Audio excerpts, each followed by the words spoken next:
falência vai dar início, né, vai ter início através de um processo normal, uma petição inicial, né, que vai ser distribuído a um juiz. E esse juiz, ele é indivisível e universal, que significa o quê?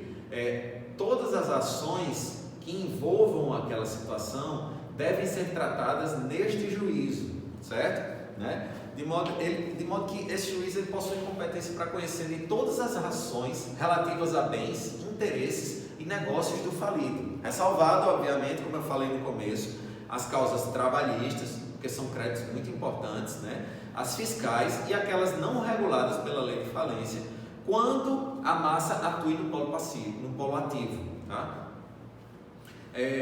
Tem uma discussãozinha, inclusive na matéria trabalhista, que eu trago aqui para vocês, é comum, tem muita decisão do TST, TRT, que é o seguinte: você inicia um processo trabalhista contra um devedor que ainda não está em situação de falência. Chega na fase de execução, você penhora esse bem. Só que depois o devedor tem a falência decretada. Então, quem é que tem competência para alienar, fazer essa alienação do bem, né?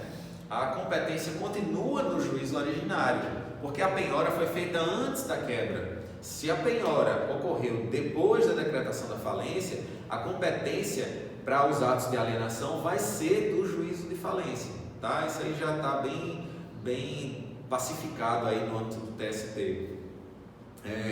Todas as ações devem ser propostas contra a massa. A partir da decretação de falência, a empresa, né, o devedor, vai ser representado por um administrador, né? E ela vai se tornar, na verdade, uma massa falida.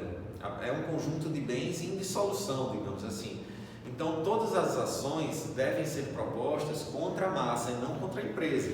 Embora, se você propuser a ação contra a empresa, seja uma mera irregularidade que não vai causar nenhum prejuízo. Inclusive, a Lei 6.830, que é a Lei de Execução Fiscal, é bastante clara que as ações de execuções fiscais serão propostas na hipótese de falência contra a massa falida. Agora, não se suspendem, continuam lá. Apenas os atos de constrição é que são feitos pelo juiz de falência, que são créditos especiais, né?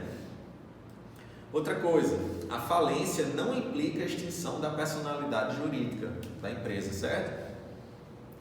Então, a gente falou aqui de falência, tal, mas assim, o que significa isso assim? Quais são os efeitos da falência, primeiramente, em relação às pessoas que compõem a atividade empresarial, as pessoas físicas lá, né? Então, a lei divide em dois planos, né? Existem a hipótese de sócios com responsabilidade ilimitada e sócios com responsabilidade limitada, né? No caso da responsabilidade ilimitada, a decretação da falência da empresa também gera a dos sócios.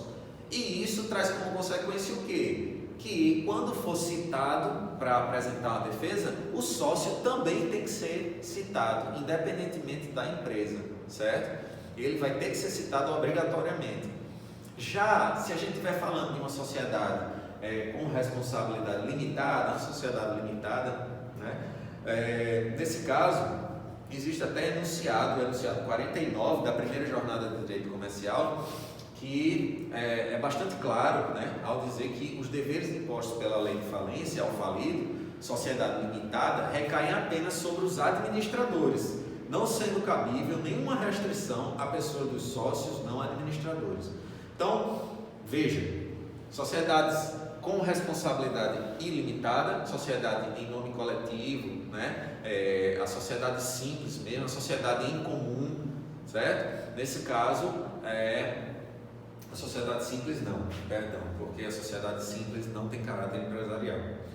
Bem, mas nesses casos, nesses outros casos que eu citei, a falência implica a falência do sócio também. Se a responsabilidade for limitada, né, somente dos administradores e sócios controladores. Os efeitos da falência podem cair sobre os sócios administradores ou controladores. É possível, no entanto, que depois do processo de falência se apure a responsabilidade de sócios que não são controladores e e administradores, né? Mas isso se dá através de uma ação própria, uma ação que tem um prazo de 2 anos a partir do trânsito em julgado da sentença que encerra a falência, né? Essa ação implica uma desconsideração da personalidade jurídica da empresa e torna o sócio solidariamente responsável, certo? Mas nesse caso deve haver a desconsideração da personalidade jurídica e é uma ação que é proposta 2 anos depois do encerramento do processo de falência contra a empresa principal. A falência traz ainda outras consequências, tá? Como por exemplo a inabilitação, né, para exercer qualquer atividade empresarial a partir da decretação de falência até a sentença que extingue as obrigações. Perde também o direito de administrar os seus bens ou deles dispor. Impõe ainda ao falido, dentre outros deveres, o dever de não se ausentar do lugar onde se processa, né? Onde se processa o processo de falência, obviamente, sem motivo justo e comunicação expressa ao juiz e sem deixar procurador bastante. Veja que da gravidade que é a situação de falência, o que implica de certo modo até restrições à liberdade de ir e vir do empresário, né? A falência também, por exemplo, suspende o exercício do direito de retenção sobre bens sujeitos à arrecadação, os quais deverão ser entregues ao administrador. Então, por exemplo, se eu tenho um crédito garantido por um bem sobre o qual eu posso reter, né, como forma de pagamento, né, que a lei me garante, nesse caso suspende também esse meu direito, né, e eu tenho que entregar esse bem ao administrador judicial, eu, empresário falido, né. Suspende também o exercício do direito de retirada ou de recebimento do valor de suas cotas ou ações por parte dos sócios da sociedade falida. Aqui é uma hipótese, inclusive eu já mandei para vocês essa questão, vocês já responderam essa questão no começo do curso, naquela fase de avaliação, né? Não sei se vocês estão lembrados, mas aqui é a resposta. A falência, ela suspende o meu direito de retirada, porque isso daria margem à burla. Por exemplo, eu estou numa empresa, beleza, e quando ela entra no processo de falência, eu peço para me retirar. Aí com a retirada, ocorre a dissolução parcial da empresa com a apuração dos meus haveres, eu pego os meus haveres e vou-me embora, e me furto da responsabilidade do processo de falência, que não pode, entendeu? Isso é até intuitivo pensar. Se você sempre ponderar sob a luz de que o processo de falência visa, na verdade, resguardar os direitos dos credores, né, para impedir que eles não sofram tanto prejuízo, digamos assim, você vai perceber que essas situações são plenamente justificáveis, né? Uma outra regra que eu quero que vocês saibam é o seguinte: os contratos bilaterais não se resolvem com a falência, tá? E podem ser cumpridos pelo administrador judicial se o cumprimento reduzir ou evitar o aumento do passivo. Digamos, o devedor empresário, por exemplo, firmou um contrato com uma empresa. A empresa é credora e ele é obrigado a realizar aquele contrato, né?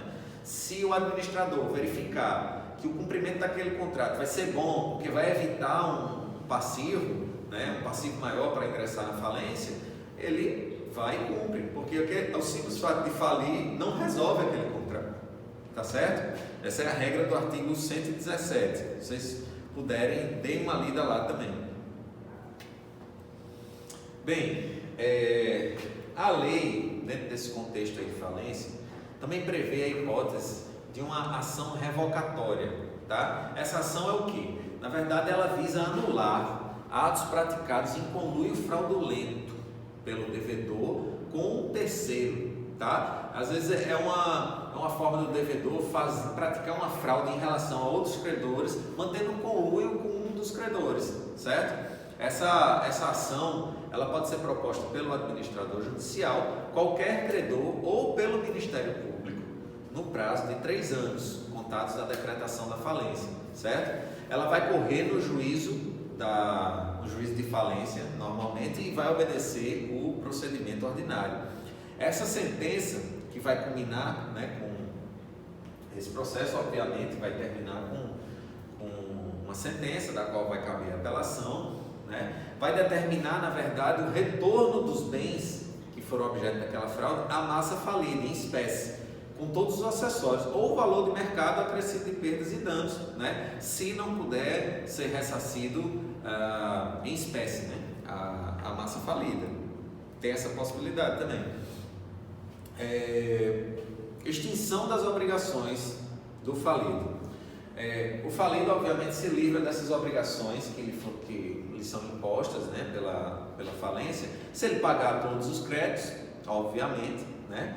Ou se ele pagar depois de realizado todo o ativo, ou seja, depois de vendido todos os bens que a empresa possui, né? Se ele pagar mais de 50% dos créditos quirografários, que são os créditos ordinários, normais, sem qualquer garantia, sendo ainda facultado ao falido o depósito de uma quantia necessária até chegar a esses 50%. Então, por exemplo, ele vendeu todo o patrimônio dele e conseguiu pagar 40%. Então, eu posso pagar, ele pode pagar em dinheiro, faz um empréstimo ou algo do tipo, paga em dinheiro até chegar aos 50% e aí ele é considerada extinta, né? As obrigações do falido são extintas, né? E também, a outra hipótese, o decurso de 5 anos contados do encerramento da falência, se o falido não tiver sido condenado na prática de crime falimentar. Então, são essas 3 hipóteses aqui que extinguem as obrigações do falido e o livram, né, desse procedimento. Agora eu vou entrar naquela parte que pode causar confusão pela nomenclatura e tal, que é justamente a forma como se organiza o quadro de credores, certo? A legislação basicamente prevê 2 tipos de crédito, tá? Assim, os créditos concursais e os extra concursais.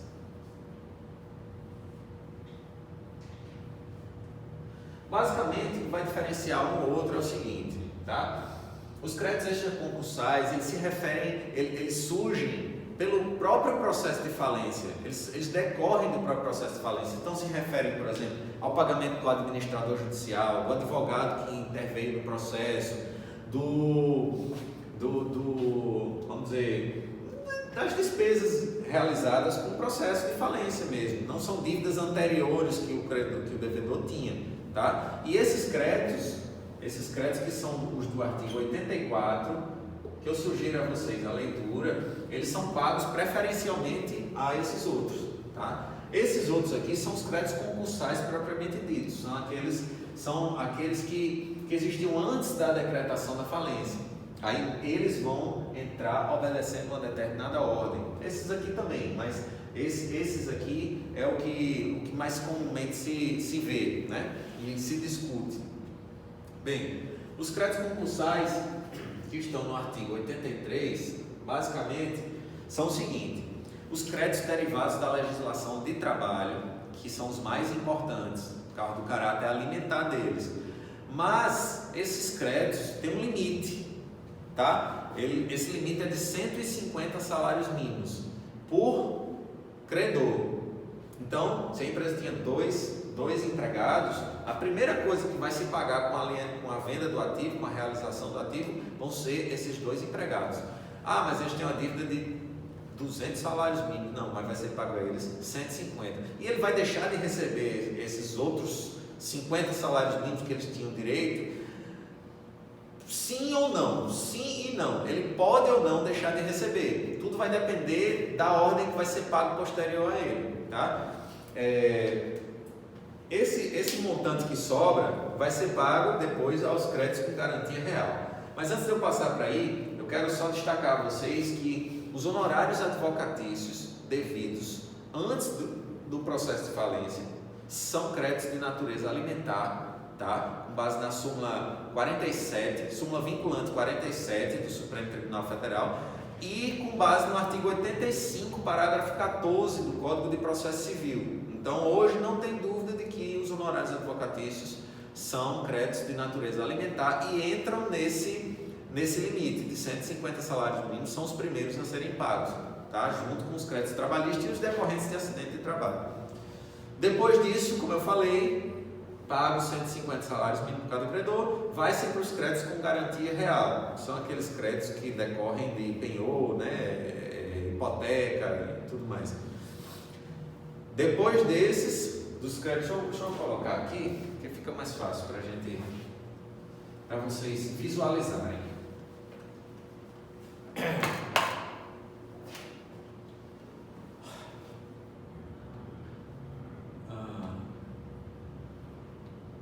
Legislação.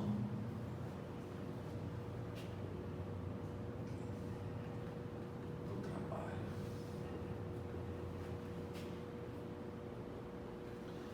Depois, sim, 150 salários mínimos. Depois, os de garantia real.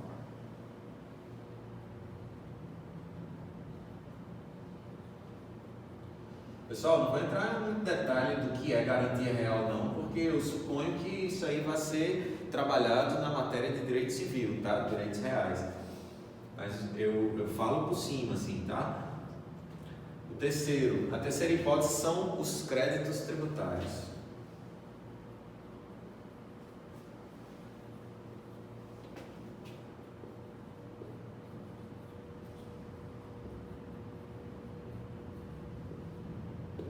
Esses créditos tributários, primeiramente, excluem as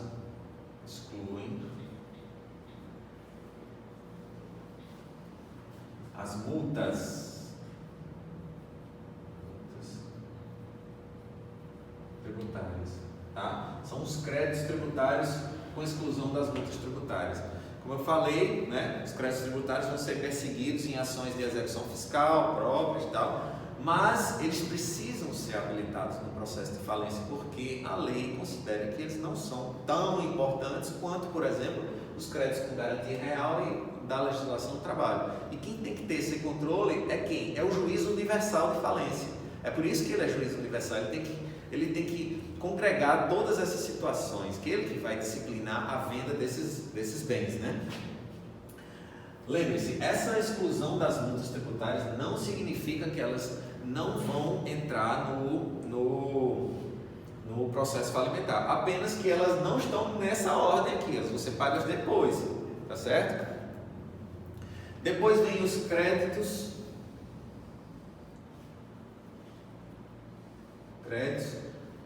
com privilégio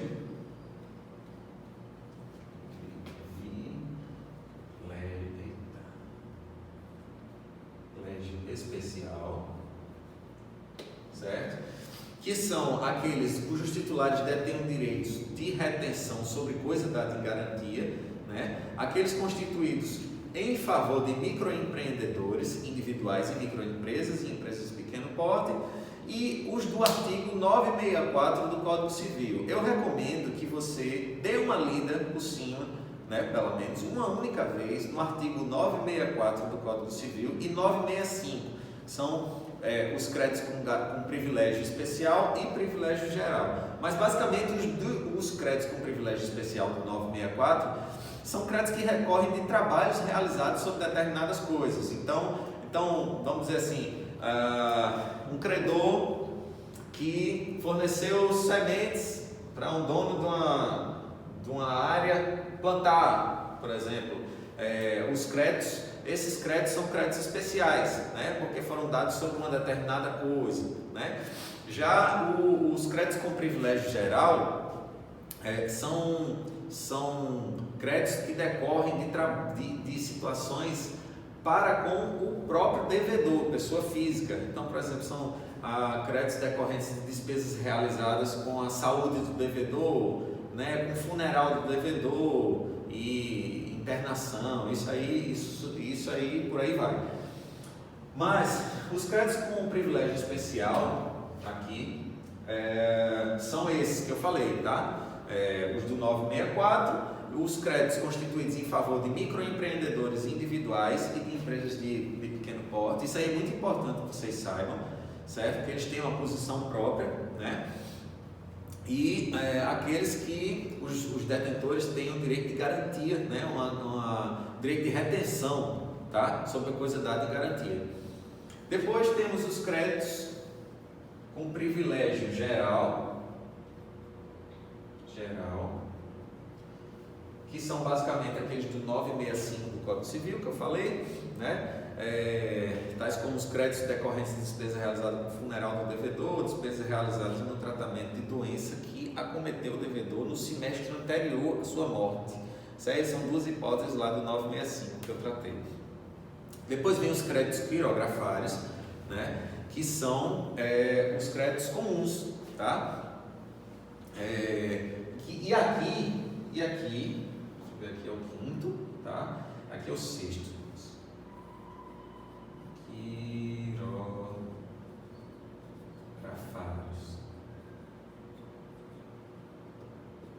Aqui são basicamente residuais, e inclusive vão entrar aqui, ó, o que sobrar, tá? Se o credor tinha algo mais a receber, ele recebe na condição de quirografário depois de pagos esses aqui. Depois vem as multas contratuais,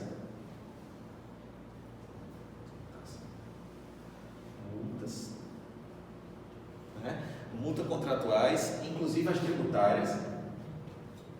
Ixi, agora ficou embaixo aqui, não sei se está dando para vocês verem. Está dando para ver aí? Depois vem o que se chama de créditos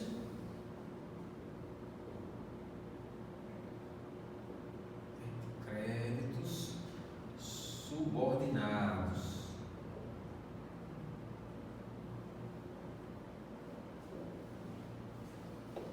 Tá? São aqueles declarados em lei ou os créditos dos sócios e dos administradores sem vínculo empregatício. Então, basicamente, é como se fosse o direito a dissolução parcial da empresa, digamos assim, gera o crédito para o sócio. É o que sobrar da empresa, são subordinados, vão ser pagos aos sócios, entendeu? Mas é basicamente isso, é o que sobra. Daqui a pouco eu vou falar sobre os créditos extraconcursais. Dá uma pincelada aí.